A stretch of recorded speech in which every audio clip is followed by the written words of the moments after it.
సంస్కృతి హిందూ సంస్కృతి దాని గురించి అన్నా చెల్లెళ్ళ అనుభవం గురించి మీరు ఏం చెబుతారు సార్? ఇది శ్రావణ పౌర్ణమి. ఇది మన దేశంలో అనేక రకాల ఋతువులు ఉన్నాయి. ఈ ఋతువులను బట్టి ఈ యొక్క నెలలు అనేటువంటివి ఏర్పడతాయి. ఇందులో మాసాలు అనేటువంటివి కూడా తెలుగు దాని ప్రకారం కూడా అనేక రకాలుగా ఉంటాయి. ఇంగ్లీష్ నెల జనవరి ఫిబ్రవరి ఉంటాయో అదేవిధంగా తెలుగులో ఉంటాయి. దీన్ని శ్రావణ మాసం అంటారు. ఈ యొక్క శ్రావణ మాసం అనేటువంటిది కూడా అత్యంత పవిత్రమైనటువంటి శుభకాలం. ఇది ఈ శ్రావణ మాసంలో కూడా అన్ని పుణ్యకార్యాలు ఈ యొక్క శుభకార్యాలు ఎక్కువగా చేస్తూ ఉంటారు. ఈ యొక్క లక్ష్మీదేవిని, శ్రీ మహావిష్ణువుని, పరమేశ్వరుని కనుక శ్రావణ మాసంలో కనుక మనం పూజ చేసినట్లయితే విశేషమైనటువంటి ఫలితం కూడా కలుగుతుంది. అందుకే శ్రావణ మాసం రోజు కూడా ఈ యొక్క ప్రతి శుక్రవారం కూడా శ్రావణ శుక్రవారం వ్రతాలు కూడా స్త్రీలు చేస్తూ ఉంటారు. వీటిని చేయటం వల్ల ఏంటంటే వారికి అష్టైశ్వర్యాలు కలగాలి అనేటువంటి ఉద్దేశం కూడా ఈ శ్రావణ శుక్రవారం వ్రతాలు కూడా చేస్తూ ఉంటారు.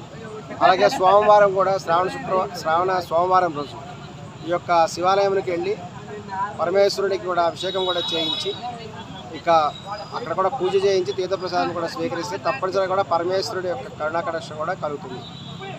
ఇక శుభముహూర్తాలు అనేటువంటివి, పెళ్ళిళ్ళు మొదలైనటువంటివి కూడా ఎక్కువగా కూడా జరుగుతుంది. అంత గొప్ప మంత్ ఇది శ్రావణ మాసం. Okay sir. చతుర్దశి అని కూడా ఉంటుంది. ఆ రోజున కూడా విఘ్నేశ్వరుడికి కూడా ప్రత్యేకంగా కూడా పూజలు చేస్తారు శ్రావణ చతుర్దశి. Okay sir. అట్లాగే శ్రావణ మాసంకి ఎక్కువగా ఇంతకుముందు శుక్రవారము సోమవారం రెస్పాన్స్ ఇచ్చేవాళ్ళు, కానీ ఈ మధ్య కాలంలో దగ్గర 2 సంవత్సరాల నుంచి మంగళవారానికి చాలా ప్రత్యేకత ఇస్తున్నారు, గుళ్ళకి వెళ్తున్నారు.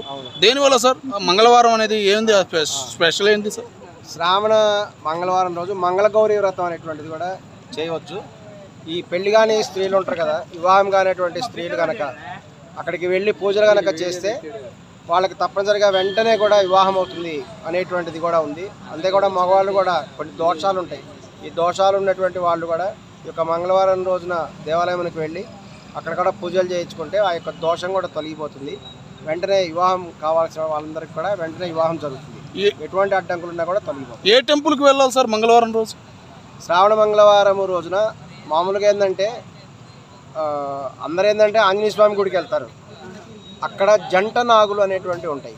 శివాలయాల్లో ఆంజనేయ స్వామి గుడిలో కొన్ని చోట్ల జంట నాగులు అనేవి ఉంటాయి. సుబ్రహ్మణ్యేశ్వర స్వామి వెళ్ళేసేసి అక్కడ కూడా వీళ్ళు తగినటువంటి పూజలు కూడా చేయించాలి.